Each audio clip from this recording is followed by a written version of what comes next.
tremendous matchup. I think if you want to attack the Atlanta Falcons, you do so through the air. And what better target than Mike Thomas to go ahead and target them? What was that? We just got sound back. My phone popped on with sound. All right, so I guess we're locked and loaded now. We got sound, guys. So for everyone in here, thank you for sticking with us and believing in us to get sound, because we finally have it. But if you couldn't hear us, we just started going over ownership, guys. Mike Thomas right now on the Awesemo projections is coming in as the highest rated player on DraftKings at 31.4%. And I was just agreeing with Sal with the matchup with the Atlanta secondary. If you want to attack this team, you do so through the air. And Mike Thomas is Drew Brees' main guy. And he's someone who is going to get 9, 10, maybe even double-digit targets. But what's interesting about Thomas in this offense is when it comes to the passing game, there's not really another threat to Thomas to take away any targets or to take away any opportunities. And I mean, when it comes to the red zone, Drew Brees has that big target as well. So I think when it comes to where I'm at, Sal said he was a little bit under the field. I think around 25% is what he mentioned. I think that's a great spot to be around. I think he at 8,300, given the matchup and where he stands, I don't mind that whatsoever. Our next guy, his price continues to increase, but he continues to astound us with just the level of play and the level of talent he has, and that's Christian McCaffrey at 10.5K. He's going to be on the road at Green Bay, 22.3%. Where are you at with the field with this ownership projection? Yeah, I'll probably have more. I've been coming in continuously around like 30% of McCaffrey. I'll probably have that again. Last week, McCaffrey wasn't needed in a lot of top lineups, and it's because you had Jalen Samuels. You don't have that this week in terms of an extreme value that has the upside that Samuels had at getting you 20, and then he did. So if McCaffrey does what he usually does, 30 to 35 points, and I mean, it's a tall task to continue to do that, but if he does it, he's going to be needed. There's no $4,000 flat Jalen Samuels type of play this week, in my opinion, on the slate. So yeah, I'll have more than the 22%. It was like in the 12 to 15% earlier in the week. So we'll see where it finishes up. But if it's at 22%, I feel pretty good about that, and I'll come over it. Yeah, I mean, with how he's produced, I would kind of anticipate or have expected him to be maybe owned at a higher rate. But I think it's like you mentioned, there's not really that Jalen Samuels play this week to kind of balance out the roster construction to give you that salary relief in other areas. But at 22.3% with someone who has such a high ceiling, and I think this is a great matchup for him. Green Bay defensively struggles against the run, and believe it or not, these two defenses have given up I think it's the first and third most touchdowns to the running back position. So I love the matchup. I think I might be a little bit over the field as well. And I think when it comes to cash, what are your thoughts on him as a cash play? Is this a must play? Yeah, he stands out as a guy that you definitely want to have in your cash lineups. There's a lot of guys in the 7K range that have holes you can poke in them. And outside of his price, there's not really much you can poke in McCaffrey. And yeah, when it comes to cash, I like securing 25 plus touches from him. Next guy coming in at 19.7%, Chris Godwin, 7,400 at home against the Arizona Cardinals. I mean, for the next 3 or 4 guys, it's going to be just all this Tampa Bay, Arizona game. So I guess we'll break down this Godwin play first. Over, under, are you with the field? So the Godwin play right now, I'll probably come in right a little bit under it. I think 20%. I probably come in around 15%. It's a guy that I'll have in like almost all of and a far majority of my Tampa Bay stacks. But then when it comes to just one-offing the top end at wide receiver, there's a lot of 7K guys and even high 6K guys that I like. So I don't think I prioritize Godwin over them. But yeah, there's no Tremaine Brock out of the slot for Arizona this week, who was going to be a good matchup for Godwin anyways, but now it's even better of a matchup. So yeah, the 20% is completely fine. It's probably a number I come right around, maybe a little bit under, just because a lot of my ownership on Godwin will be in stacks. I think Tampa will be probably a top 3 stack that I have. The thing I mentioned yesterday on the show with Ben is when the Tampa Bay wideouts, and I think we've mentioned this too, is one of them always goes off. It's either one or the other. And there's enough sample size now to see kind of the trend and the flow of what's been the case. And the thing that stands out the most to me is when it's a man-to-man defensive coverage, Mike Evans flourishes. Those seem to be his most optimal games where he goes off and Godwin not so much. And then on the other side, when it comes to zone soft defenses, zone coverage, Godwin goes off because it opens up the middle. He's able to pick his spots and find open holes in that defense. And those are the weeks he goes off. So I guess what people are going to want to know is when it comes to the Arizona defense, they normally play a lot of man, but I wanted to ask you, do you have anything on that as far as the defensive scheme of how they usually operate? Yeah, it'll be a lot of man, but yeah, it's Chris Godwin against a backup slot cornerback, which is just a great spot for him. And then it's Mike Evans, who, yeah, definitely. I mean, he's not a speedy receiver, so when it comes to zones, he'll struggle more than in man to man. But even if he has Patrick Peterson on him, it doesn't look like, and I know he had Patrick Peterson out on suspension, but whatever it might be, coming down off of his ledge is one of the best cornerbacks. The last 3 weeks, at least, he's been one of the worst in the league. He's a bottom 10 cornerback in man coverage in the league, Peterson, over the last 3 weeks. And you have Mike Evans, who's been a top 3 wide receiver over the last month of the season. So I'm not scared about this matchup for Evans. I probably have very equal amounts of Evans and Godwin. If I had to pick one, just choose one guy for a single entry or something like that, not stacking, it would be Godwin slightly. His matchup's just so good in the slot, backup cornerback. But yeah, it's primarily man-to-man. Both guys, once again, have great matchups. So another guy in this game from the running back position is Ronald Jones. He's coming in next at 18.7%, and he's 4,300. However, I talked about this yesterday. There's a huge difference with Jones and the Jalen Samuels play last week. In my opinion, I don't feel like this is the Jalen Samuels play that you have so much confidence in, where you know he's going to be on the field, where you know they're going to need him in the passing game. And, you know, him and those pass catching opportunities is what really drove us to wanting to roster him as well. Because, I mean, with PPR format and DraftKings, it was a no-brainer. So, however, though, with Jones, I feel a little bit different. And so I'm curious to hear your thoughts on him at 4,300 and 18.7% being the fourth highest owned on DraftKings. yeah, I'm curious to see where that comes in closer to lock, but it's in my opinion not a good play. So in tournaments, in cash, it's okay if you want to get there. I still don't even like it in cash, but in tournaments, you're paying a top ownership number for a cheap running back. And I just think a lot of people are hooked on last week where, oh, Jalen Samuels was a $4,000 running back. He produced and allowed me to get to 40-point Christian McCaffrey. And people just think that's a rinse and repeat, where you said it, not even similar matchups, not even similar teams in terms of how they scheme running backs into their offense. And then for the people who want to say, but he just had 16 points last week. Well, he did it on barely 50% of the snaps, and he scores on a red zone touchdown reception that made up for 47% of his production in that game. The Tampa Bay Bucs don't throw to running backs, and if they do, his name is Ogunbowale usually. And then also, they don't throw to running backs in the red zone. This was a very, I would call it a rarity that he scored a reception touchdown last week and made up half of his overall production. So I think that the best you get out of Ronald Jones more times than not here, maybe not a ceiling game, but a median is like 10 to 12 touches, and most of them not coming in the air. So when his ownership is this high, it's just not a spot that even at the price point, I want to play much in tournaments. So I guess the question is with Jones, if his ownership comes down, let's just say it comes down and it goes sub 10%, are you going to want to buy more into that? Or do you just still feel based on what we've seen? And I mean, you mentioned a great point. I mean, he was on the field less than 50% of the snaps.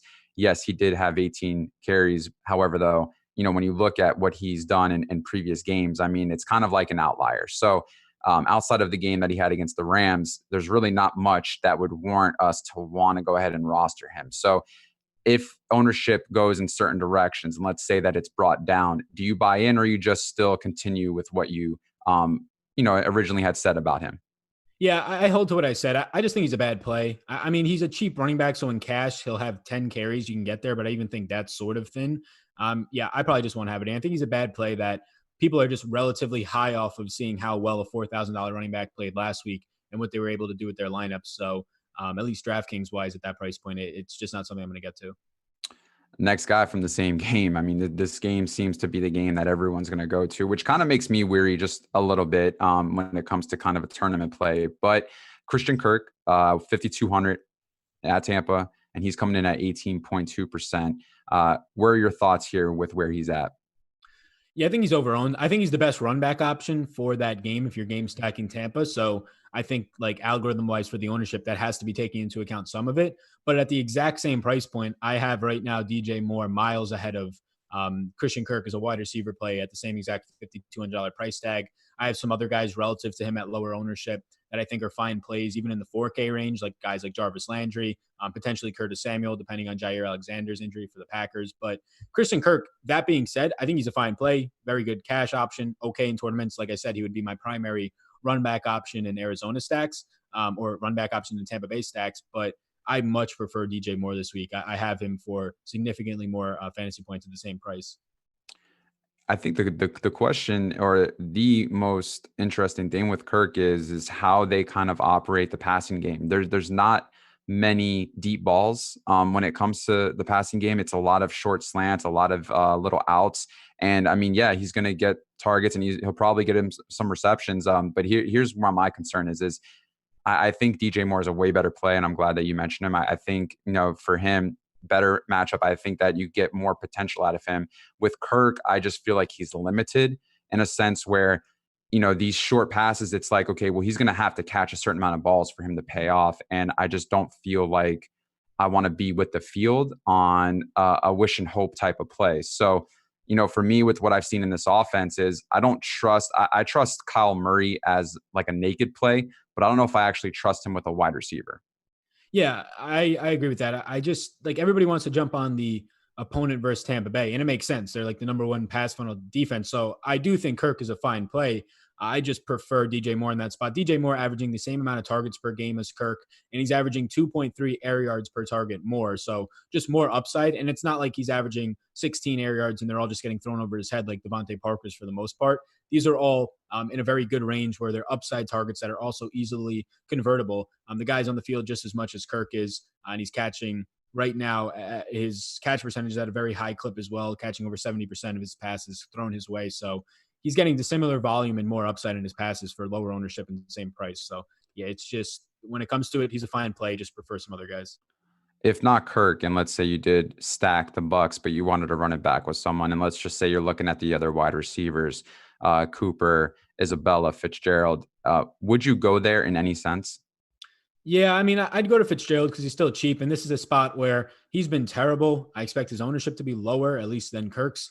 And it's just a spot that they'll be able to move the ball easier and more freely. Good matchup against Tampa. And when they get to the red zone, the number one target is going to be Fitzgerald in the red zone. So that's where his upside comes in. I do prefer Kirk. I don't want to run two guys back in this spot with both Kirk and Fitzgerald, but it'd be Kirk and then Fitzgerald. I don't really want the outside guys. It's just too much inconsistency there. Our last guy to speak about on DraftKings, and I'm actually kind of perturbed right now because he has shot up, and I think it was maybe kind of what we've seen over the shows this week, but David Montgomery, 5,300, 17.7%, matchup at home against Detroit. I could kid you not, I think he was sub 10% throughout the week. And so seeing this shoot up, it's just like, man, I guess maybe, word got out too much. But what are your thoughts here on Montgomery? Now, like a lot of people like to speculate, this is the time when we'll go, he's a terrible play. Don't play David Montgomery. Let's think no, he's probably my favorite running back play in the slate. I was hyping this guy when he was at 8% at the beginning of the week, and everybody must be doing the same thing. Look, you get the best matchup in terms of fantasy points against, however much you want to weigh that for running back position. But let me just tell you the Lions defensive line right now. Mike Daniels is leaning towards doubtful. He's questionable. Damian Snacks Harrison, the other stout who has not been playing well this year, defensive lineman, is seriously questionable with a groin injury. Deshaun Hand, the defensive tackle, is out for this game. And another defensive tackle, A'Shawn Robinson, is questionable with an ankle injury. Their entire defensive line is banged up. 3 guys are probably going to be out for this game. And now this is one of the worst tackling defenses in the league. And now David Montgomery, who's been seeing 75% of the snaps. No Mike Davis. They cut him. It's just his backfield at this point with some Tariq Cohen sprinkled in. It's a really good spot for the price point, and I find it very hard. He'll probably be my highest owned running back, and I'm just hoping his ownership doesn't get crazy to like 30% at this point. Yeah, I mean, we've seen what running backs have done to this defensive line, and one thing to kind of point out is, first, Lions, they're giving up 4.7 yards per rushing attempt. I think that's 4th worst. 9 touchdowns they've given up on the ground, 4th worst as well. But where I think is the biggest key area is not only are the injuries on this defensive line, but Lions own the lowest blitz percentage in the league. It's almost I think it's 16 or 17%, and they don't stack the box. And so when it comes to running game situations, and you have a running back that is kind of a workhorse if you give him the ball. I mean, you could see a very fragile defensive line right now because of the injuries, and then also not much in the box to kind of stop the run. So I think it's like you said. I think this might be one of my favorite plays this week as well, and his price point justifies that. And if we're able to get that 20 carry mark that we've seen over the last few outings in different games, this could be a tremendous upside for someone at that price point in this position. Yeah, I agree. It's also not a spot where people want to like throw out there like, oh, it's point chasing from last week. I don't think it is. The last 2 weeks he's had finally been the guy in the backfield. Like I said, they cut Mike Davis. He's seen 73% of the snaps each of the last 3 weeks, and he's been productive with them. His team only ran 45 plays on offense last week because it was a very slow paced game and Trubisky just couldn't keep drives alive. And even in the worst situation where you're only running 45 offensive plays, as opposed to the Bucs last week ran 80 plays on offense in regulation, it's just really tough to feel confident in most spots. But when you see a guy only have 45 offensive plays and still be that much featured, 17 overall looks, obviously touchdowns prop it up. But the big part was 3 receptions. It's nice to see that he's factored into the offense that much, even on the worst of days. Yeah. They had 1 yard for the entire first half last week.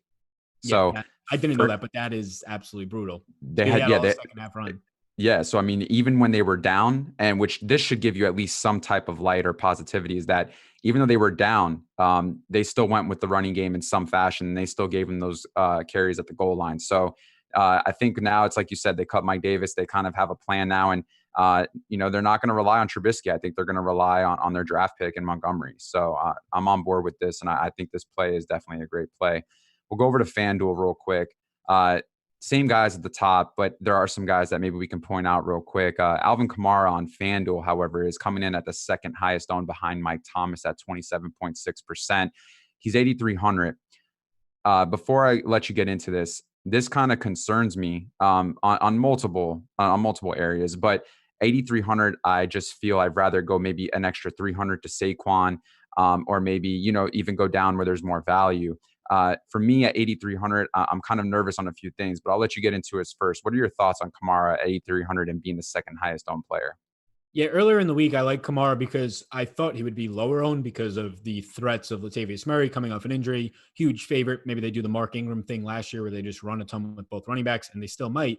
But when he's this highly owned, pushing the highest owned player on the slate, it's just tough for me to want to get there. Yes, I prefer Saquon, like you said, for $300 more. Also, just prefer getting to a totally different tier of running back, like Le'Veon Bell for over $1,000 less over on FanDuel. It's just a spot where you don't have to pay top dollar and top ownership for this guy. I don't think it's the worst of plays if you're playing like one lineup and you want to get to him. But if we're talking about trying to leverage the field in some way, I'm definitely not getting over that number. And if anything, at most, I probably come in at 20%.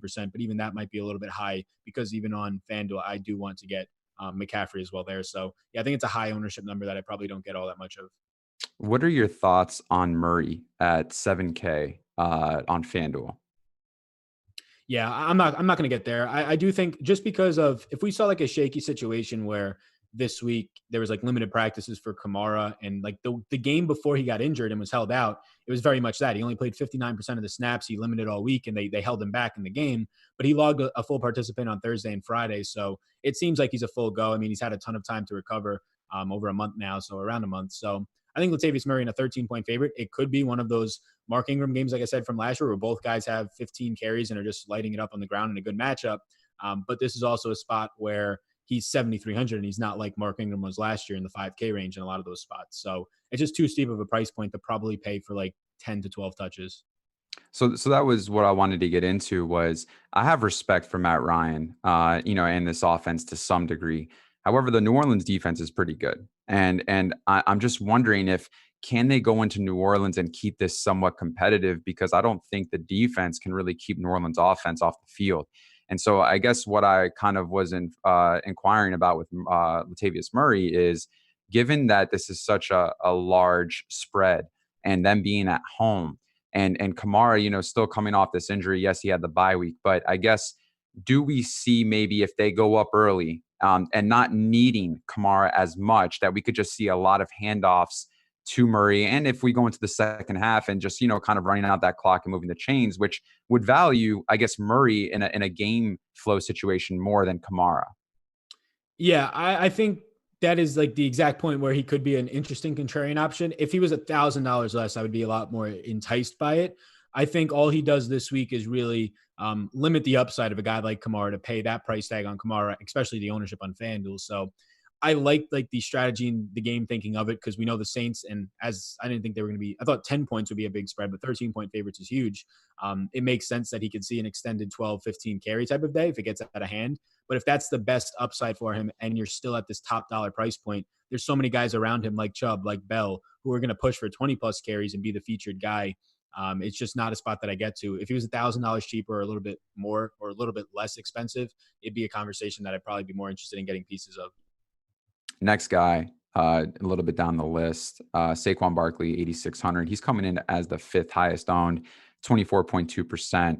8,600. Going to have a somewhat of a home game. They're both playing, at home, if you want to, throw that out there. But a matchup against the Jets, who have somewhat of a respectful rush defense. But here at 8,600, and we just spoke about Kamara being 8,300.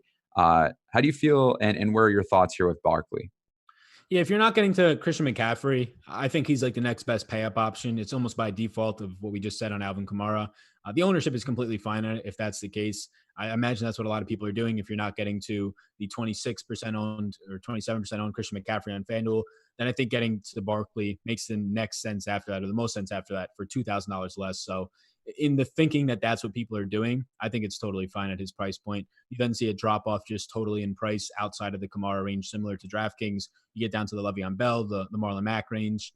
But if you're paying up at running back and not getting McCaffrey, I think that's why the ownership comes there. And I think it's totally fine at the 24%. One more guy, 6,700, tight end, Travis Kelce, going to be in a matchup against the Titans, 22.1%. Earlier in the week, if it was more under center, I was kind of weary about rostering Kelce. But also, with Kelce, I mentioned this yesterday, is hasn't found the end zone much. The targets are there. However, though, it's just, that extra element that we need out of him to pay off this price point that he has. But when you look at the tight ends this week, there's really not much there that is appealing. And when it comes to FanDuel, because you have Mark Andrews at 6,800, you have Hooper at 66. And, there's a lot of talk about maybe O.J. Howard this week being in a strong spot against Arizona. So my question to you is Kelce 22.1% over, under, or with the field here? Yeah, I'm going to be way over that, especially. So if that's FanDuel, but then over on DraftKings, he's only 15%. I would imagine that number comes up now that this Mahomes news is in, that he's playing. But yeah, you talked about it with the positionality. There's not many guys. You don't have Kittle. You don't have Ingram. You don't have all these other guys in the slate, Waller. It's just Hooper, and then it's a drop off to like Mark Andrews, and then just a bunch of punt options. So I'll have a lot of Kelce. He'll be by far my highest owned tight end. I won't be shocked if I have 40+% of Travis Kelce. The price point has come down across the industry on him, and now Patrick Mahomes is back.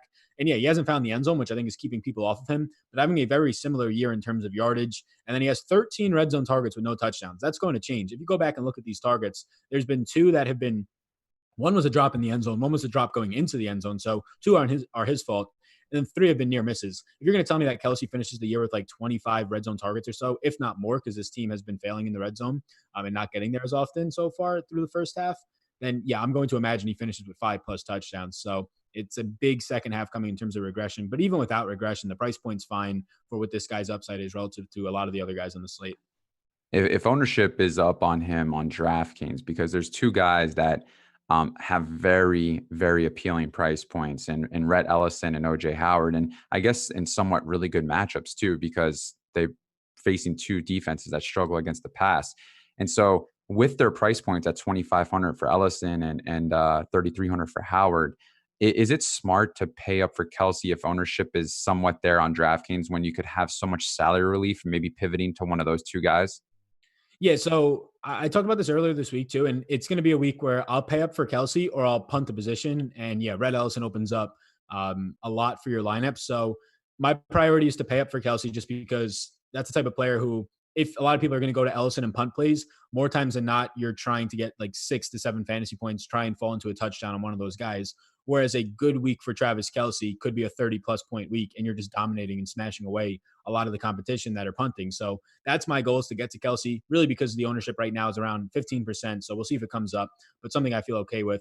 And then the price tag is down. And then obviously Mahomes in this offense is just going to be lower owned than it should this week. So Kelce's a priority. But then my next option is to just punt all the way down from the top end guy to the directly bottom min priced Red Ellison, where he'll play 100% of the snaps. He grades out really well for me. He grades out similar to all the 3K value and even 4K value. And then if he finds to be the lucky one or ends up being the lucky one to get into the end zone at that point, he smashes just like all the other cheap guys. So I think he's the guy that you want to go to if you're just punting. OJ Howard, I actually will have in groups because you have really expensive Mike Evans and Godwins for Tampa Bay. And like we said, they rarely go off together. They haven't this year. I think that's a little bit fluky. They could easily both get 20 points. I wouldn't be shocked. So I'll have them in lineups together. But where I don't, I'll have OJ Howard as the only other buck in stacks because he is cheap and allows you to get a lot of more things going on in your lineups for salary relief. Okay, that's it for ownership, guys, for DraftKings and FanDuel. All right, we're going to go into the main slate now as far as game by game. But what we're going to do this week, instead of breaking down the entire games, we're just going to really go into top plays, kind of switch it up and just really figure out the top plays in each game and kind of what we're thinking heading into tomorrow. But before we do, don't forget, for those of you who haven't signed up yet with Awesemo.com and teaming up with the #1 player in the world, Alex Baker himself, who, might I add, last night, I don't know if you knew, Sal, took down $200K in the basketball tournament on DraftKings. Yeah, I saw that. I saw it like as I was actually looking in like lineup study as I was watching the NBA show this morning, and I think Adam mentioned it. Yeah, he's just an absolute stud. If his lineup just made so much sense across the board. 200K takedown. It's just he's someone who's so knowledgeable and so good at what he does, but he's using the same tools that he provides to everyone on Awesemo.com. So whether it's the projections, whether it's all the articles behind the paywall, the Boomer Bust tool, which I don't know if you've used, Sal, lately, but I feel like that's been such a huge help in my game to elevate me to another level.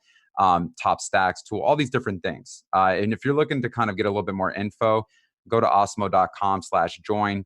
There's a few videos there, kind of breaks down everything that you're getting before you get involved. So that way you have more clarity and you know exactly what you're getting. But if you want to use the code to get 50% off your first month, use the promo code NFL Strategy and go ahead and sign up, guys. And all right, so as we go into this little slate breakdown for our top plays, don't forget, go ahead and like this. Get this that thumbs up, because you know why? The more thumbs up you give us, the more content we go ahead and provide and give you guys this free content on a daily basis. And we appreciate your guys' support so much. But first game, top plays to see kind of where we're at. We have Detroit and Chicago. We talked about Montgomery right now, but I'm curious to hear your thoughts on anyone from the Detroit side when it comes to the offense. And the reason why I say this is because even though the Bears are not as good as it looks on paper, 3-5, and that's kind of weary, they're still a top 10 defense in rushing and passing. They give up the fourth fewest touchdowns in the air so far this season. They've only given up 8 passing touchdowns. And where we usually like to attack the Lions is their passing game. And so specifically Marvin Jones, who's been somewhat of a great target for Stafford, even over the last few weeks. And the Bears have faced some really good slot receivers as of late. And I want to throw this out there before I kick it to you, Sal. But over the last 4 games, slot wide receivers, they're only giving up 21.5 yards per game, and they haven't surrendered any touchdowns. So when it comes to this game, where are your thoughts with the Lions offense? Yeah, Lions offense is just relative to the slate, not a spot I get to. I think $7,000 Kenny Golladay, he is the #1 target on a team that throws the 4th most on the slate. So you can get there if you want. He leads the slate in air yards at 17 air yards per target and 7.8 targets per game. So he's always an okay option. It's just a tougher matchup this week against Kyle Fuller, who's been solid. Marvin Jones' price point is still probably where it should be for his production this year, but still a little bit much for me to want to pay for in this matchup. So just the passing game overall takes a backseat. It's like the 8th interest in my passing game, just in my rankings right now. So I just don't get there. The downside is this backfield. Like, it is such a good matchup with no Akeem Nick still. And now it seems like Eddie Goldman, another defensive tackle who is very much important on their run stop, just like Hicks has been. And that's why they've been poor on the ground. He's questionable, very questionable. If he misses, this is a great spot for running backs. It's just, who do you play? Ty Johnson played 62% of the snaps last week, which is good to see, but J.D. McKissick outproduced him 72-36 by double in terms of yardage on less carries and less overall touches. So I can't get to the backfield there. It's too murky. It's just a fantastic spot. I wish it was even just a 2-headed backfield. I feel more confident about it, but they have 3 or 4 running backs active the last 2 weeks. So nothing really here standing out. Again, Galladay's okay if you want to get there. Lower ownership this week at $7K. I just have other priorities in that range. All right, next game. Ravens Bengals. We're looking at a 10.5 point spread right now, with the Ravens on the road being the favorite. A lot of interesting things here because one, Bengals, they surrender the most rushing yards to the quarterback position. And to be fair, they've faced Kyle Murray and Lamar Jackson already, but still, I mean, this is a very weak defense, and this is a defense that we like to attack on a weekly basis. My question to you, Lamar Jackson, is he a lock? And then also, if you are running him, do you run him naked, or do you have any confidence in maybe like a Hollywood Brown who, we knew what he did in the first 2 games of the season could not be sustained. And that's held true since then because he hasn't done nothing since week 2. And so with Lamar Jackson, if you are running him, do you just run him naked, or can you pair him with Andrews or Brown or anyone, or would you just feel safe running him naked? Yeah, so he is right now by far my highest graded quarterback of the week. But when it comes to the stacking options, that's where there's question marks. I prefer this week to actually run him naked, just to a clear answer there.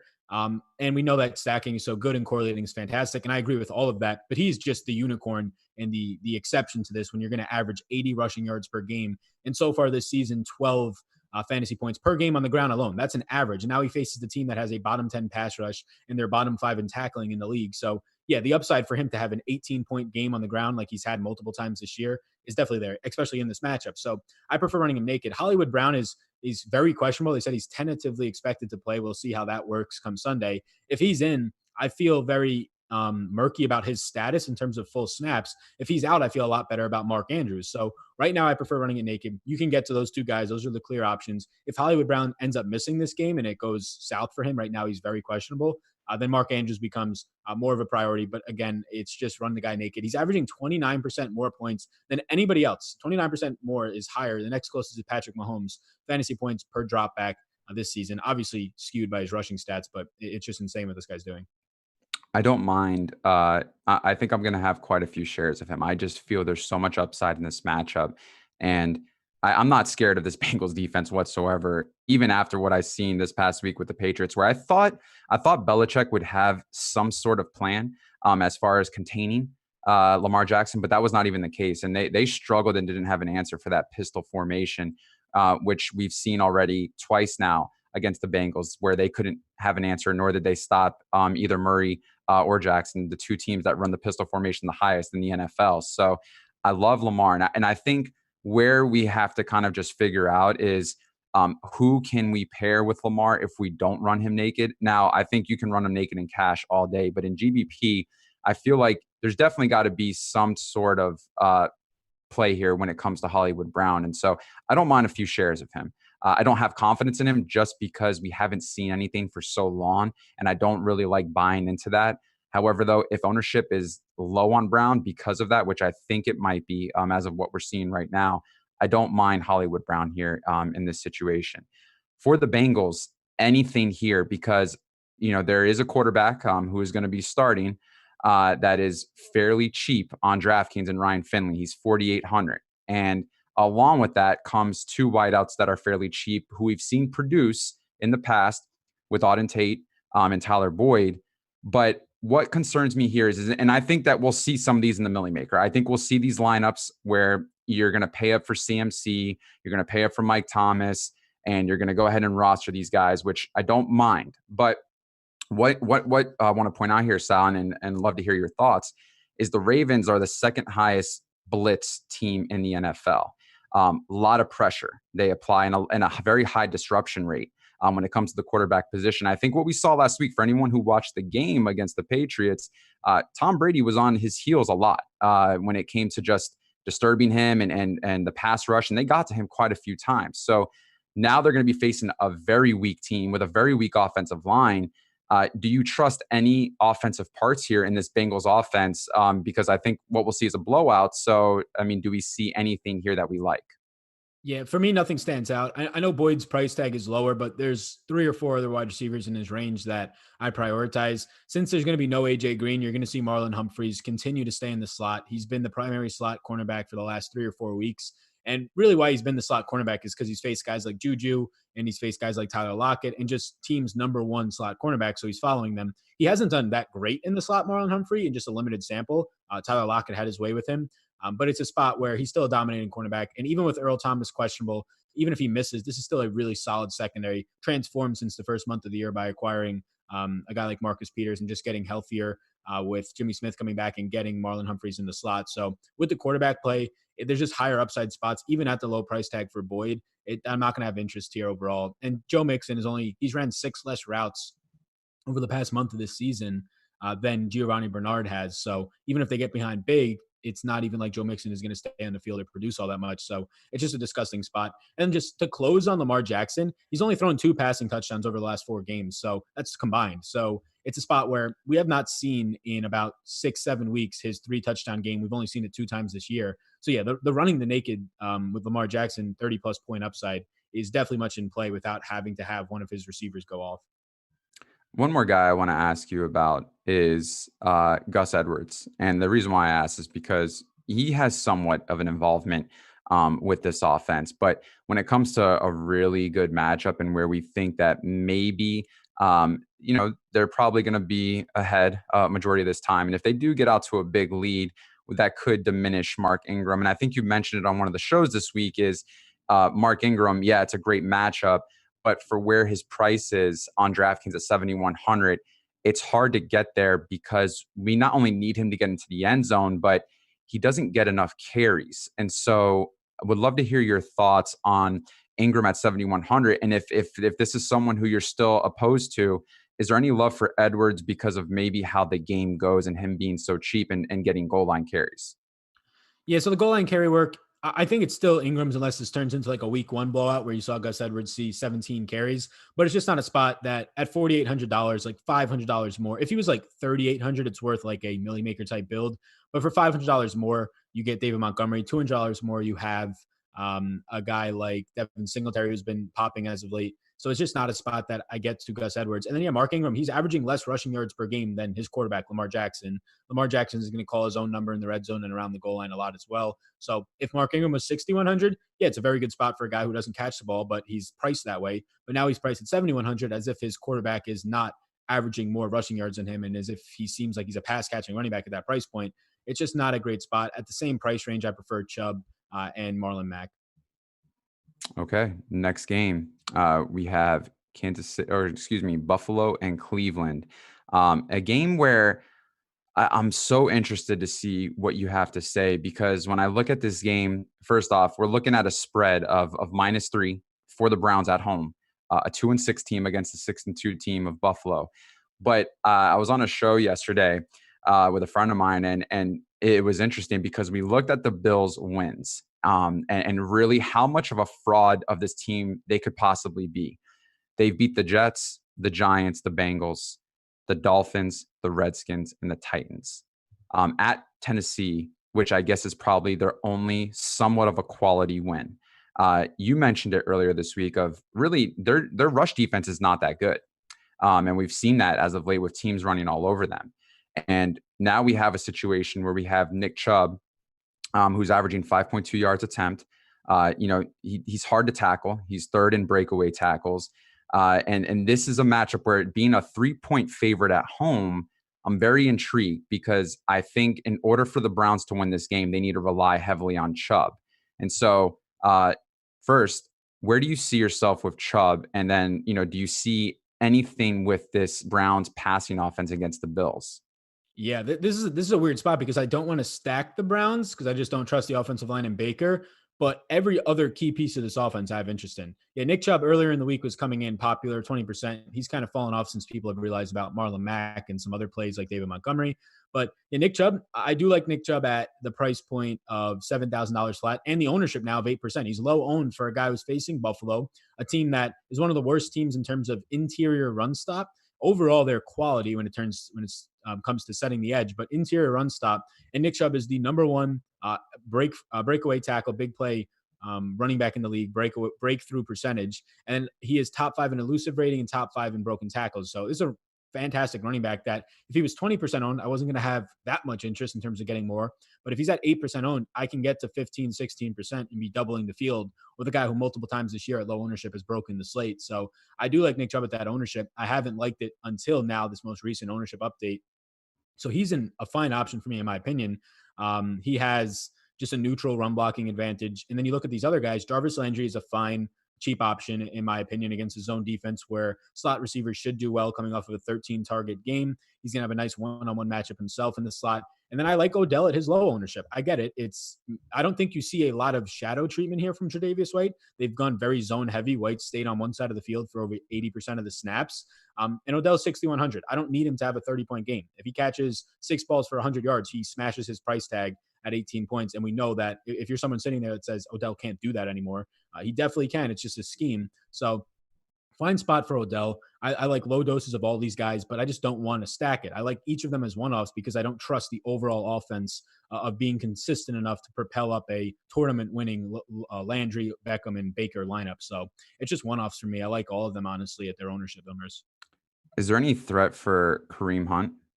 Yeah, so this was a question that's been asked a lot, and I'm kind of on the fence about it because I say no, and he gets maybe 30% of the work in his first game back, 5 to 8 touches. That doesn't really hurt Chubb. That's been the Dontrell Hilliard role.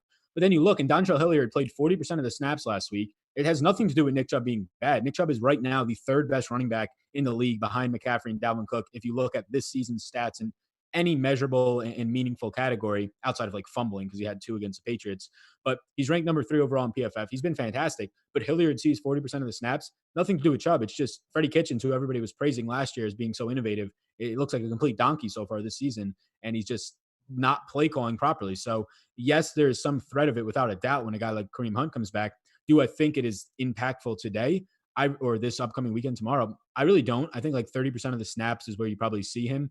But there is that worry that if he just has 5 to 6 touches and he goes all for, he plays well on them, he can get to the 8 to 12 touch range, which would definitely impede Chubb's upside. Okay. What about the Bills side, Sal? We spoke so much about this Cleveland team, but Buffalo on the road in Cleveland, I don't know if I see anything that stands out. I mean, maybe if you stack the Browns, you could run back with John Brown, but even then, it's just, I don't think it's an optimal play. So is there any type of area you want to go with the Browns in any way? No, I know Devin Singletary's been popular, but or at least popular of a discussion, but not somebody I want. I still, even at the higher ownership, prefer David Montgomery. I still think Frank Gore would be involved, and it's just a tough matchup. They're not going to have Oliver Vernon, a defensive end for Cleveland, but that's more so impactful in the pass rush game rather than the run stop. So not much here. John Brown, I prefer Odell at a similar price point. He's okay if you want to get there. Matchup against Denzel Ward. Ward has been banged up all year and not performing well when he's out there. So it's an okay spot for John Brown. It's a very meh play. If I have like 5 to 10%, I'm okay with it. It's just not a priority. And this is the question that I'm trying to put my finger on is Devin Singletary is showing up pretty good as far as models are concerned. The ownership's there. And we've seen over the last 2 weeks, kind of they've abandoned Frank Gore and they've made Singletary their guy. But my question to you is because what we've seen in this Cleveland Browns rushing defense is they've been kind of torn apart. And we've seen it happen over and over again. And so it's so hard to kind of figure out Singletary and at this 5,000 price point, would you rather pay up 300 to Montgomery, or is this an ownership thing? I mean, is it because maybe, you don't have the confidence yet in Singletary? What is the kind of main reasoning with Singletary in this position? Yeah, so I think overall for me, it's just I like the upside a lot more, and I'm pulling Singletary right now. So he's at right on average 13%, a little bit below average ownership. It's just the confidence in David Montgomery. If David Montgomery's ownership gets like 30% this week, then I get to some more Singletary, maybe leverage that with Singletary, get a little bit less than the field on David Montgomery. But right now I want to come in around that 30% range. And if that's the case, there's just so much of lineups that I can have with Singletary. He's coming in at like 13%. I'll probably be under it around like an 8% range if I had to guess. It's a good price point on a guy in an okay matchup here, maybe leaning better as of late. It's just a spot that I like another guy in his range a lot more, a lot of confidence. Favorite running back right now is David Montgomery. And then I do think you're going to have Frank Gore involved in this offense for 40% or so of the snaps. I know it's leaned Singletary's way the last 2 weeks or so, as it probably should. I just am not completely sold that he's going to be phased out yet. Okay, next game, Atlanta, New Orleans. We talked a lot about New Orleans already with how much, they've been involved with the Awesemo ownership projections. But I guess we could flip it just to see if there's any plays from Atlanta. They're huge dogs on the road here, and it's going to be a very tough environment playing in New Orleans. And this defense is pretty solid. And so It's not that I don't disrespect Matt Ryan in this offense, because I think he definitely can pass and move the ball. It's a divisional game. He's got Julio. But can we play anyone from this team in this matchup?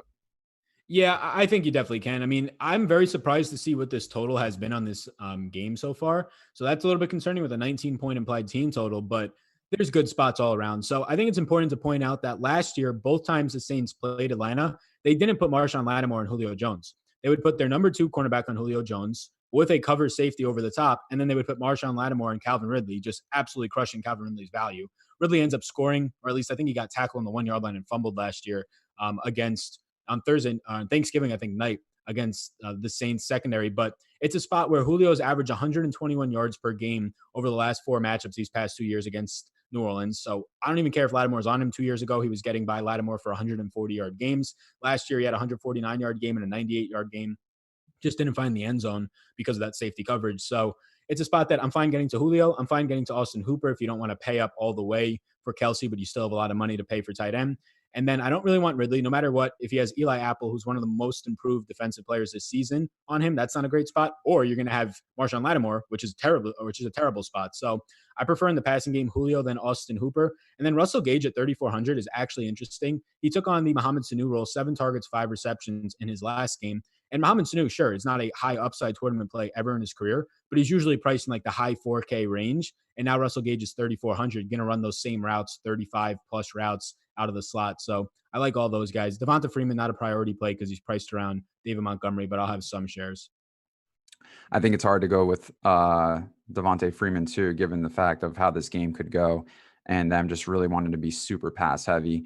And it's interesting because Matt Ryan, I think, is fairly priced when it comes to DraftKings, and so if you're looking at a guy who's probably going to throw the ball a ton, it's really hard to kind of figure out, can you roster him? But he's 6,100, and he can definitely get that 300-yard point bonus.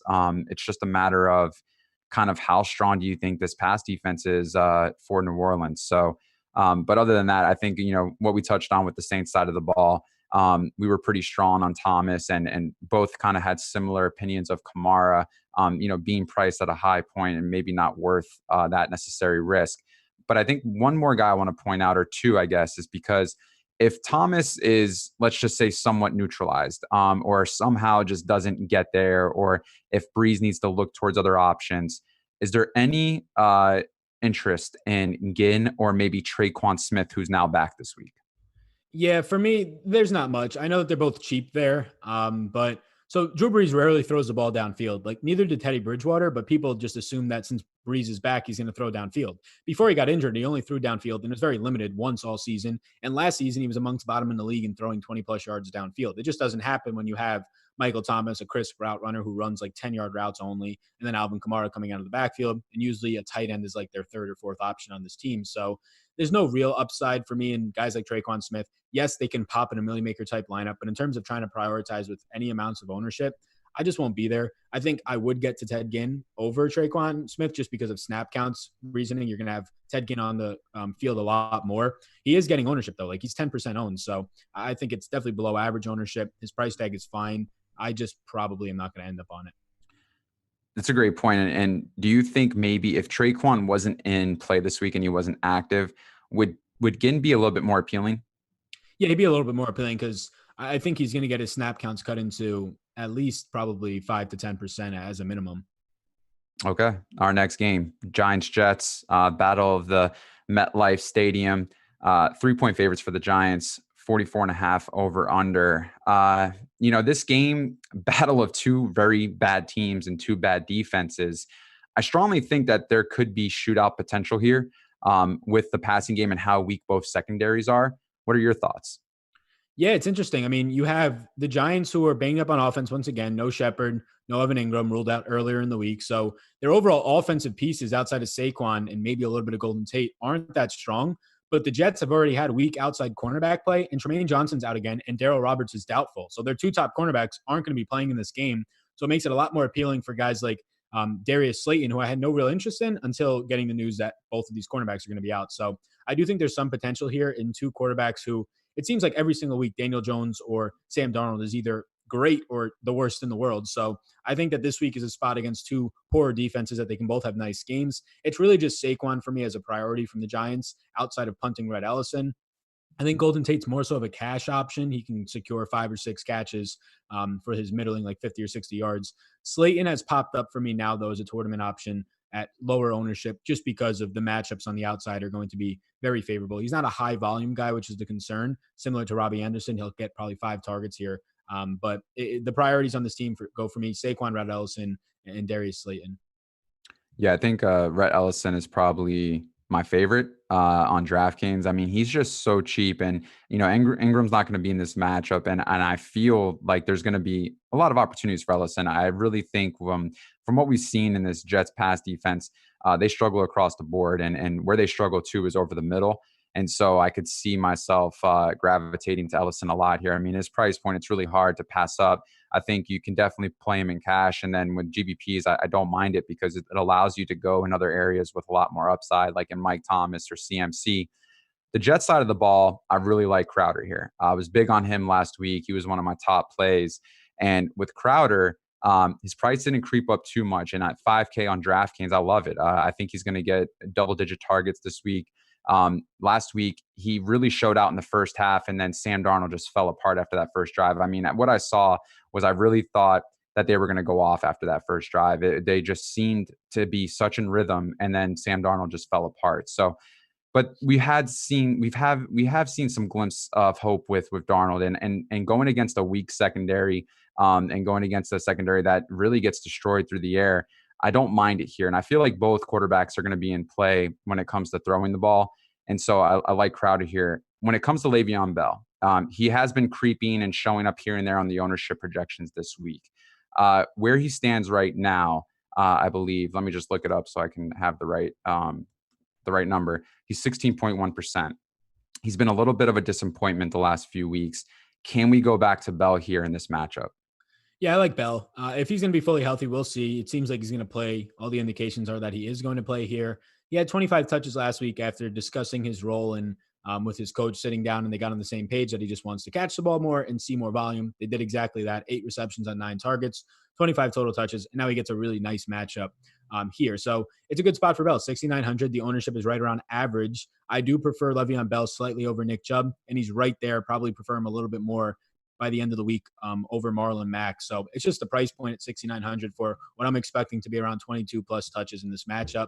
I like Bell the most. You touched on Crowder. I like Crowder too. I think he's more of a cash play for me. He's fine in tournaments. The issue is he's $200 less than DJ Moore, and he's right there next to Jarvis Landry, who both have a higher ADOT and higher air yards per target. So it's just a little bit more upside in the targets. They don't need as many targets to get there as Crowder might, but I think he's the third option in that 5K range, and that's not to slight him. I think he's a fine play.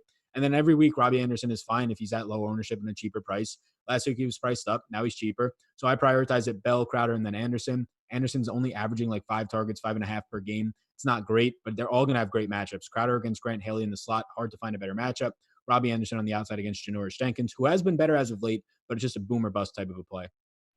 Yeah, I agree. Boomer bust for Anderson, and I think Bell. I'm a little weary, man, because I'm a Jets fan, and so I'm all about wanting to roster him, and I've been so on to him these last few weeks. It just hasn't paid off, and FanDuel has hurt tremendously because it's different. He doesn't get the same amount of point production because of the PPR format with DraftKings. So he was nowhere nowhere near value on FanDuel.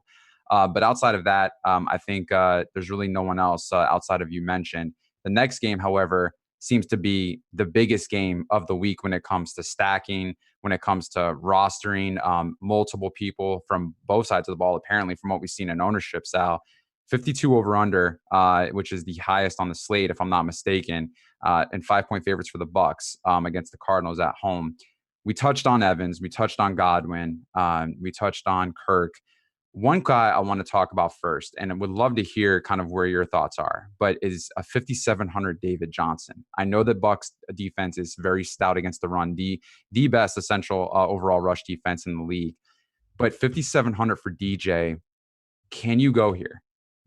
Yeah, if his ownership stays where it is around 12%, I'll probably come in around that or maybe a little bit less. I was planning on having like 10%. We'll see at the end of the day where crunches are. I don't want to manipulate it too much or really at all. But just where he's projecting out for me, it's okay at his price tag. Obviously, the biggest piece is the price tag.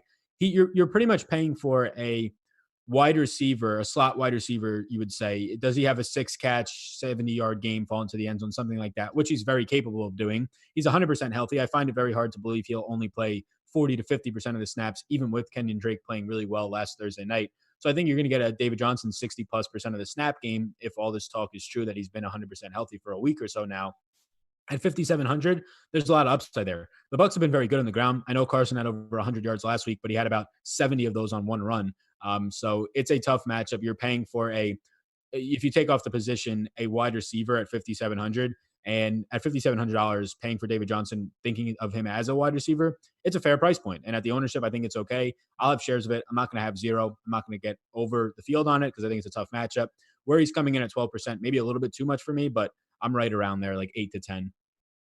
So with the Bucs in their rush defense, it's something where I wouldn't want to roster DJ because I believe that he's going to be able to run on them. I think my theory is the pass catching opportunities and how they utilize him in the passing game, which over a couple games this year, we've seen CMC hurt them in the pass catching game a bit. And then we've also seen Gurley hurt them in the pass catching game. I believe he had like 7 catches for like 54 yards. I don't know if he scored in that game, but from what I remember. And so DJ, I think specifically on DK, I'm okay with. I wouldn't go with on FanDuel, but for the pass catching opportunities, I really think DJ is interesting given his ownership and his price point. It's kind of hard to overlook that. And if he's healthy, I don't mind it. We talked about Kirk. Now, I would love to hear your thoughts on Murray in this game because we spoke about Lamar Jackson. But how do we feel about Murray and where does he rank amongst your quarterbacks this week? Yeah, so like in terms of cash games, he's up there as like a top 3 option for me because of the ground game, because of the matchup. He's just a fantastic quarterback to feel good about his floor. It just comes down to the GPP options. Do you feel good about him contributing in terms of his receivers benefiting from him? And I really don't. Like I think Lamar Jackson is the epitome of like a running naked quarterback this week, and that's about it. But for Kyler Murray, it's not as much interest. I like him, cash option, sure. But when it comes to tournaments, when I have Kyler Murray, Christian Kirk, and Fitzgerald in my lineup, even in this matchup, I just don't feel like I'm getting the most upside out of it. Sure, they can each have 15 fantasy points, but it seems like that's a good day for both of them. It seems a little bit thin. I don't want to test out Keyshawn Johnson, who started outside last week. He could be a GPP flyer as a one-off, but it's a spot where I like Kyler Murray, but I'd rather just pay up to different stacks or just pay up to Lamar Jackson if I'm going to run a quarterback naked this week. It's sad, but he's a cash option only probably for me. Okay. And then we spoke on the Bucs side of the ball. Obviously, Ronald Jones, for those of you who might have not heard us because we didn't have volume yet, but he is the third highest owned player this week. Right now, currently on Awesomo's projections, he's 4,300. Just one more time, if you could just elaborate on Ronald Jones for maybe those of you who came in late on where your stand is with how high he's owned, but yet how different of a play he is compared to the 4,000 Jalen Samuels we saw last week. Yeah, so I mean, he's a totally different play. Like people are only interested in him, in my opinion, because one game log watching saw 16 fantasy points last week, and now he's $4,000. Well, he had 47% of his production, 7.5 or so points on a goal line red zone touchdown reception. So that's not going to remain or continue to stand up all that much. I don't really believe in that. Or he had a goal line catch and then he finished it up with a close. He had it called back to reception, then he finished it up with a goal line touchdown. So I don't really believe in that going to sustain. He's averaging 1 reception a week. He's a guy who is in a backfield where 53% of the snaps last week was a triumphant week for him getting out of that snap count, but he could easily be 38% of the snaps this week. Not the spot I want to target. And compared to Jalen Samuels, the Steelers want to throw the ball to the running back. They don't trust Mason Rudolph downfield. The Colts want the running backs to catch the ball. So last week was a fantastic spot that you just got a ceiling game out of. Ronald Jones is not in that same spot. The Bucs don't throw to the running back. Again, only 1 catch per game for Jones this season. And I think people are just fixated on the fact that a $4,000 running back paid off last week. Let them get to the 40-point Christian McCaffrey day. And now everybody wants to do it again, but you're forcing in a bad play, in my opinion. I think more times than not, Ronald Jones touches the ball about 10 times, maybe 12 in this game, and you're going to be sitting there with like 8 fantasy points. I mean, Jalen Samuels paid off last week because he had 13 catches on 13 targets. Yeah, exactly. And he had 8 carries for 10 yards. So, I mean, he paid off tremendously on DraftKings, but on FanDuel, he had 12 points, and that's not gonna cut it. And here's the thing with Jones, we have to look at kind of what he's done. And yes, he did get 18 carries last week, 67 yards, and he found the end zone, right? But 3.7 yards attempt, that doesn't fancy me. And before that, I mean, he doesn't play that many of the snap shares. So you're going to see him maybe 35, 45% of the snap shares. I think in this game, it's going to be Winston. It's going to be him throwing. And so with the running game kind of being done with the passing game, we talked about the wideouts. Since they're so high owned for the wideouts, do we go with Winston here? Yeah, I think Winston's one of the top quarterback plays in the slate. We talked about Mike Evans and Chris Godwin. If I had to pick one, it's slightly Chris Godwin. Tremaine Brock in the slot is going to be out for this game. Not the greatest of slot cornerbacks by any means, but now even better of a matchup for Godwin. Mike Evans on the outside will actually have a good matchup. People will be scared away by Patrick Peterson's name, but he's been one of the worst cornerbacks since returning over the last 3 weeks of the season. So when two of your ideal and top pass catchers have good matchups, yeah, Jameis Winston becomes a play for me. Even if he throws a ton of picks, it doesn't really matter for his upside in this spot. The issue becomes paying for both of those receivers. I think you can do it. I think it's totally fine. I will do it. I'm not one of the belief that these guys can only have 40-point games and the other one has a 12-point game. I'm very much certain that there's going to be a week this season, if not multiple, where they each have a 20-plus point week. Because all it pretty much comes down to is each of them scoring a touchdown, which they have not yet done this season together. So I like stacking both of them. You have to pay for it, but there's ways around it. And I also like getting OJ Howard into my groups. You mentioned him earlier. He's not somebody that I care too much about, but in a week where if you're not paying for Kelsey and maybe not paying for Hooper, you're pretty much punting the position. So why not punt with a guy who, I get it, he's only going to see like 4 or 5 targets in this game, but just punt with a guy who's in your stacks and correlates with your quarterback a little bit. He's not a priority, but he'll be in those groups. Yeah, someone mentioned yesterday about the tight end position with, if you want to roster OJ Howard, what about Cameron Brate? Are you worried about him? Cameron Brate played 11 snaps last week. So I'm not really too concerned about him stealing anything that might go OJ Howard's way or could go OJ Howard's way. OJ Howard's 3,300. It's not necessarily the greatest play in the world because, I mean, he hasn't really done, I guess, what the level of expectation was this year before the season started. I think, one time this year he's gotten over 70 yards since, while he was healthy and playing. So, but we do know that the Cardinals struggle significantly against the tight end position, give up, one of the most points to that tight end position when it comes to fantasy purposes. So I don't mind it. 3,300. It's not the best play, but if you're looking to pay down at tight end, I think Howard and Ellison are your best options. Next game, Dolphins Colts. We're looking at a game here where 44 over under, 11-point favorites for the Colts.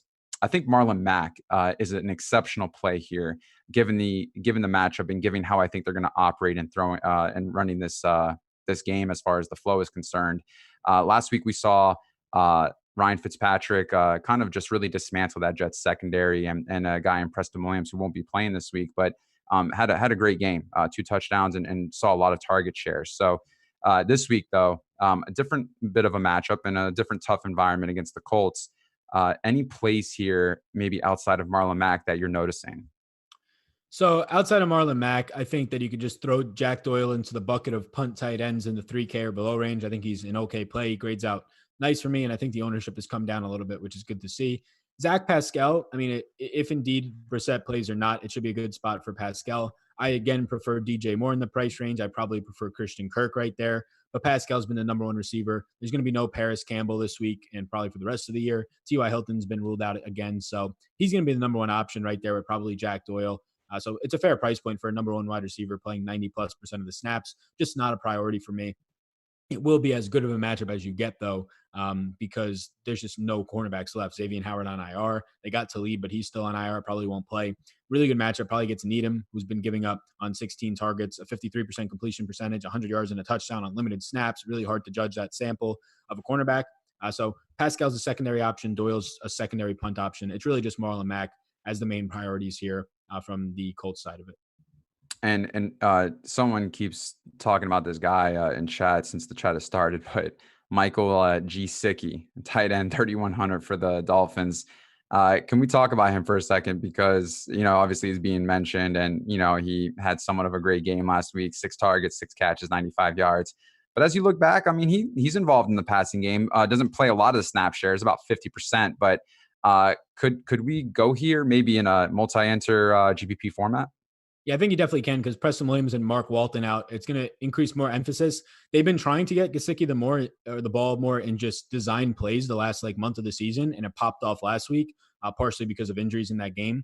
But yeah, Mike Gesicki, former Penn Stater, Gesicki mode in college was just an absolute monster. So he's been showing that over the last month. He really the past couple of year and a half or so hasn't done much in the league until this past month. Pops off a little bit in the last game. So I'm not going to sit here and say he's a priority play. He's just, again, he's right next to Jack Doyle for me in terms of if I'm punting tight end, I probably prefer Red Ellison. And then it's just a group of Mike Gesicki, Jack Doyle, and whoever else is Greg Olson's down there. So he's just another name that, yeah, if you're entering 150 lineups, maybe if you're punting tight end, I might end up with like 8 lineups with Mike Gesicki, somewhere around there. Man, so you mean to tell me that you knew about the inside about the Penn State tight end and you just didn't want to hold out till now? Oh man, this man, I've never seen like live some of the insane one-handed like catches over defenders this guy can make. And yeah, he started making them like 3 or 4 weeks ago. They used him more in the offense, but last week was the first week he actually put it all together a little bit. But I mean, we haven't seen any consistency. It's the Miami offense. I don't want to get too excited about the guy, but he's definitely in play this week for tight end. It's just you either pay up for Kelsey or you're probably punting. All right. Well, we're going to go into our final 2 games. And for everyone in here, we appreciate you once again. Just wanted to give a shout out to everyone to continue that support. If you can, give us a thumbs up, subscribe, really show some love. We got almost 300 people in here, guys. Let's get those thumbs up going because the more thumbs up we see, the more content we're going to give to you guys for free. So continue to support, and we're going to continue to show out. Last 2 games, the Panthers and Packers. 4:00 game. Dolphins and Colts is a 4:00 game too. Green Bay 5.5-point favorites, over under 47. We spoke a lot about McCaffrey and I touched on how both of these teams have really struggled in stopping the run. 2 of the top 3 teams that have given up the most touchdowns on the ground. And so curious to hear what you have to say about this game and kind of where you're going on your thoughts of plays. This game is very interesting because it's a spot where I think is very underrated outside of offensive line and defensive line, just injuries on the defense in general. James Bradbury didn't practice on Friday. He's questionable, very questionable for the game. If he's out, I mean, Devontae Adams is a smash play at his price point. You're going to see double-digit targets, already a good play at the price point, but becomes just a guy that is a priority and hard to get away from. You have on the Packers side, Jair Alexander dealing with a groin injury and Kevin King, their 2 top cornerbacks, dealing with groin injuries, questionable. Even if they both play, they're banged up. Same for Bradbury. So it's a spot that I like stacking this game a lot more. And Kyle Allen, I don't trust, although the price point is nice. I really like DJ Moore, regardless of injuries on cornerbacks. Christian McCaffrey is one of my top running back plays, as for probably many people this week. And then I like Devontae Adams on the other side a lot. So in terms of getting to that as a stack, Kyle Allen's the missing piece that I don't love. But if these cornerbacks are going to be banged up or out for the Packers, I like it a lot more. So it's kind of a wait and see on injuries for me. But yeah, there's pieces of this game that I like. And if Jair Alexander misses, you're going to get right now Kevin King on DJ Moore. But if Jair Alexander misses, it makes Curtis Samuel even a better play. So my priorities from this game are McCaffrey and DJ Moore on kind of a tier of their own, and then wait and see on injuries to see if I want Curtis Samuel. But it's becoming more interesting for stacking.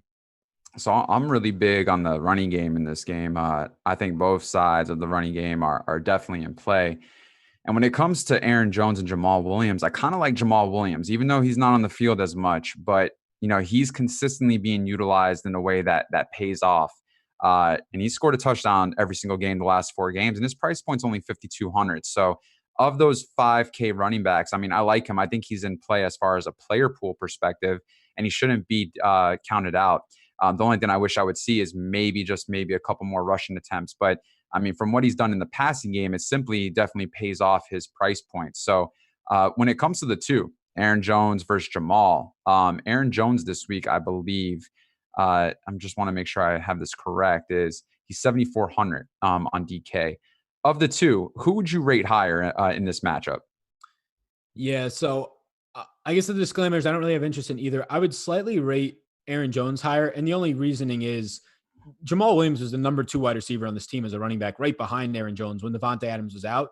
And yeah, I know Jamal Williams had a fine week last week. He ends up getting into the end zone, 6 catches on 6 targets. But I think we slowly see that phase out as he'll be back to like the number 3 option in the passing game, number 2 when he's on the field and there's no Aaron Jones on the field. But you saw from like the first month of the season, I think you'll start to see more of that. That's when Devontae Adams played. You saw Aaron Jones come on the field more so for around per week, like an 8 to 10 touch role, but not as involved in the passing game. Now, I think they realized something, that their running backs are very talented and should be schemed into the passing game. So there's upside there at his price point. I I still rate out Aaron Jones better, even on a point per dollar format. It's very close though. But just at both of their price points, it's steep. If Jamal Williams was like $4,600 this week, I would probably, especially over Ronald Jones, be liking that. But it's just a price point for him. Same for Aaron Jones. I'd rather have Bell, Chubb, and Marlon Mack in that range. What are your takes on Devontae Adams in this matchup? Yeah, this matchup for Devontae Adams is really good. Even if James Bradbury's in, I don't think you see a lot of James Bradbury. Well, you'll see some, but not a full shadow of James Bradbury. He's been very reluctant to be shadowing people this year, the Panthers in general. They like what they have out of Dante Jackson, who hasn't been all that great as their number 2 cornerback, but he's fast and he doesn't let people get behind him, which is a big part of the game. So they're fine if you saw last week Adams catch 7 balls for like 41 yards. If that happens again, they're completely fine if he's catching passes. Just don't beat me deep. So I like Adams this week. He's going to continue to see double-digit targets. I know they said that he's not feeling like himself right now, but turf toe is something we've seen it with Julio. It's lingered for 2 years now. You can still perform and have that mess with you. So especially last week, they just weren't getting to the red zone. They got to the Chargers side of the field one time in the entire game. Well, 2 times, but the one time was on like the 47-yard line, and then they punted. So this week, if he's going to be around the red zone more with that much production in terms of targets, I like Adams at this price point. And if Bradbury is out, he's going to be one of my priority plays. All right, our final game, Rams Steelers to close out this week 10 main slate. 4-point favorites for the Rams, 43.5 over under. This game is very interesting to me because when you first look at this game, you think of maybe, okay, there could be some offense here, but I think this is a defensive matchup. And I say that because I think there's a high level of respect for this Steelers defense. They lead in disruption rate amongst defenses. They're creating a lot of turnovers every single game. They're getting to the quarterback. They're applying tremendous pressure. And it's interesting because they're 4-4. However, though, when you look at what they've done, it's pretty outstanding, especially I think the last 6 or 7 weeks where they scored double digits from a fantasy perspective every single week. And I emphasize on this because we're looking at a kind of a weak, very weak Los Angeles Rams offensive line. And I'm really concerned this week for Goff and this offense because of how much pressure is going to be applied on them. And what we've seen this year and since last year, over a year and a half, I think it's the reverse splits of Jared Goff, which is a real stat and which should be taken into some consideration because of how horrible he's played on the road. And going into a Pittsburgh environment, it could be a little shaky. Now, I'm not going to discredit any of this talent that this offensive has, but I don't trust Gurley here. I haven't trusted him all year, even though I've gone to him quite a few times, and he's been extremely disappointment. But with how this offensive line has played, I can see Goff getting under pressure, really turning over the ball and seeing this Steelers defense thrive. So would love to hear your thoughts on this game. And if you're going anywhere outside of maybe Jalen Samuels, who we've, touched on, but is there anyone here that you like in this game? Because I really like this Steelers defense. Yeah, the defense is fantastic. I think that you get a terrible spot for Jared Goff, like you were saying. He turns into an absolute potato in the pocket when he's under pressure. He's been one of the worst just quarterbacks in the league through that stat through this year and last year. And the Steelers defense is just totally revamped, healthy. Earlier in the year, through 2 games, people were losing their minds on the Steelers defense looks terrible. They had 3 of their top players injured. They didn't have Minkah Fitzpatrick at that time. Now they're fully healthy and have Minkah. It's a scary spot, but you do have a 24.5 team implied total for the Rams still. So yeah, Kupp at his price point is intriguing to me. He's grown on me throughout the week. You have Brandon Cooks likely not playing with this big concussion issue that is definitely scary, and they should take their time with him. I don't really get the sense that I care about Josh Reynolds filling in for him. It's still a tough matchup for Reynolds in a spot where I like Kupp because of volume. I don't think he has any huge plays downfield because Minkah Fitzpatrick just doesn't allow that to happen. So from the Rams side, it's really just Kupp, maybe some shares of Robert Woods, but nothing of a priority. And then the Steelers side, no real interest in Juju in his matchup. He'll have a tough matchup when he's in the slot against Robbie Coleman. Juju's also really questionable for this game. Popped up on the injury report later in the week, so we'll have to watch that. But if he does play, tough matchup in the slot against Coleman. And when he moves to the outside, he'll have Jalen Ramsey, so just a brutal spot. If Juju doesn't play, even if he does, on the outside, you're going to have Deontay Johnson against Ramsey. Terrible spot. So for Pittsburgh, it's really just like a tournament Millie Maker dart throw at James Washington, but I don't want to do that.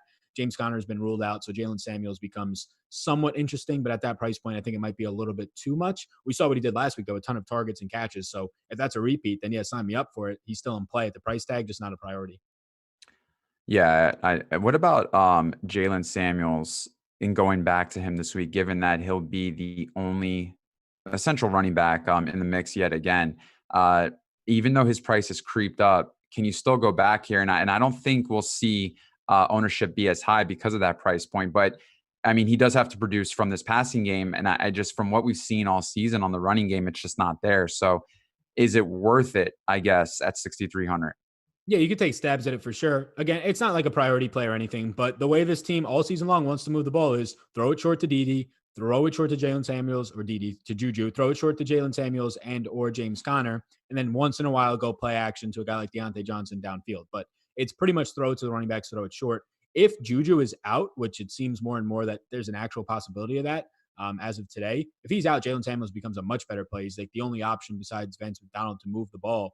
So yeah, 8.5% ownership wherever he is right now. There's some interest. He's definitely viable. He's not a guy that I fully fade. Just not a priority because the tag did come up a decent amount. I'm sorry. If you mentioned Jalen Samuels, I thought you were just talking about Juju. I didn't know you went into Jalen, so that's my mistake. No, you're good. You're good. And then I guess we'll close out with Gurley. Been an extreme disappointment, as I mentioned earlier. This offensive line just doesn't allow him to get through holes or any open up any holes for him to run, and so it's kind of hard to really understand if Gurley still has it.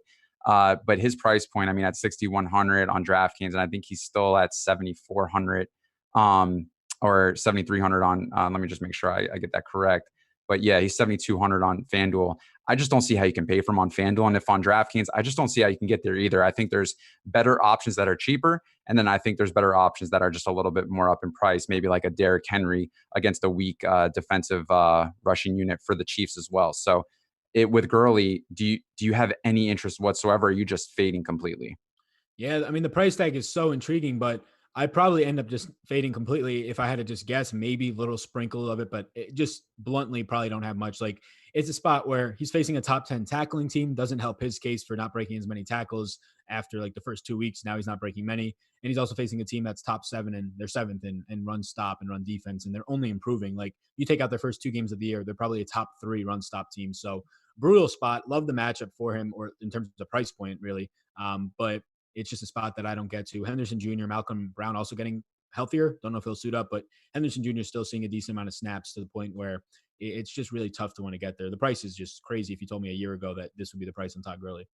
Yeah, I mean, it's really low on DraftKings. However, though, it's just, I mean, that's kind of how the season has played out. He hasn't been effective in multiple games, and there's really just no upside there right now with what we've seen in this offensive line and how they're utilizing him. And there's also Darrell Henderson getting back-to-back 11 carry games. So I think I'm in agreement with you on that. As we close out, guys, that's it for the game-by-game breakdown. If you want to go ahead and ask any remaining questions before we head out of here. But what we'll do something different this time today. Sal, we'll break down just each position real quick, just your top 2 or 3 plays. So quarterback, who's in your top 3? Yeah, let me get this thing up. I have a thing ranking here. So top 3, I guess it's like 4. So I'll just say Lamar Jackson, Jameis Winston, Pat Mahomes, and Matt Ryan are the 4 guys that I have the most interest in right now. Okay, running back. Running back, top 3. It's kind of a cop out with Christian McCaffrey, but Christian McCaffrey, David Montgomery are a clear top 2 for me. And then a third option is kind of all over the place. It's going to depend a little bit on ownership. But I'll go with right now Le'Veon Bell. Okay, and wide receiver. Let me get to that page. So top interest, I guess, for GPP, and one that we didn't really talk too much about, but yeah, Michael Thomas is a great play, but I'll go away from saying his name. I really like DJ Moore. Thomas is like a default, but Tyreek Hill is probably my favorite wide receiver play on the slate at lower ownership, and I love the game stack. Probably my favorite stack is Kansas City. One guy that I think is very interesting that we didn't really harp on too much, but a 6,100 Odell Beckham Jr. is very intriguing. Yeah. Ownership is not necessarily there either. I think from what we saw, I think Freddie Kitchen mentioned we got to get the ball to him more early on in the game. And so if that kind of translates to this weekend at 6,100, if we can see him get flourished with targets, I don't mind Odell Beckham. I feel like he has now creeped into my top 5 wide receiver core for DK. Tight end. So tight end is in this order, probably Travis Kelce, Red Ellison, and Austin Hooper. All right. And I guess we'll close it out with defense. Defense, I honestly have no idea. I don't have a sheet for that, but I know I like the Steelers defense. I have for like every single week that they're cheap. Yeah, I think Steelers defense rates out really well, and their price point is still low. I just don't get it, man. It's 2,600. It's to me that's still low on DK. Yeah. But I think if you're looking at other defenses, I don't mind Indianapolis and Baltimore, even though their price points are kind of high. But I just feel like they're in great matchups where they can force turnovers and create opportunities to score a defensive touchdown. And other than that, maybe the Jets defense just to some extent because they do have that ability to force turnovers and get some pass rush on the quarterback. But outside of that, guys, someone said you didn't mention Breeze. Is he one of your top plays still? Breeze right now for me is outside of that. Just, I mean, a 13-point favorite at home. Sure, he can pay that off for sure. But for me right now, Drew Brees, in terms of tournaments, he comes in as he's right there as like a fifth interest. It depends on how much of Kyle Allen interest I get by tomorrow. Are you worried about Breeze maybe being taken out of the game early on because of such a lead, and maybe they just go to just run the clock out and move the chains? Yeah, so like physically taken out of the game, no, like actually leaving because Yeah, of yeah. blowing them out. Yeah, but like we saw it a ton of times last year. Like Drew Brees can have a good first half and score 20 fantasy points, and then the running backs will do everything in the second half. If Brees scores 20 fantasy points for you at 6,700, I'm probably not all that thrilled about it. I want more to win a tournament. So Brees is a fine play. I don't have him as a no. I'll have ownership to him. He's just outside of like a top 4 or 5 guy right now for me. So is Brissett ruled out now? Yeah, Brissett got ruled out, I think, as we were doing the show, probably within Okay. the past half hour. So with Brissett ruled out, do you still like Marlon Mack? Yeah, I like Marlon Mack. I think it's okay. I think Hoyer's a sustainable or at least serviceable quarterback to fill in, especially in this role. I mean, that's the biggest thing. If this was a tougher opponent, it would be really scary. But I don't imagine, even if Miami takes a lead in this game, it being something where you have to factor out Marlon Mack. I think it's completely fine still for really all the pieces. I don't think much changes just because of the matchup. Someone said, did they say OBJ? We just mentioned him here late in the show. He's 6,100 on DraftKings. Ownership really nowhere to be found on OBJ. So in this matchup, I do kind of like it. I'm not going to, Buffalo hasn't really played much this year when it comes to quality teams. So I don't mind OBJ here. I think at 6,100, it's just too low.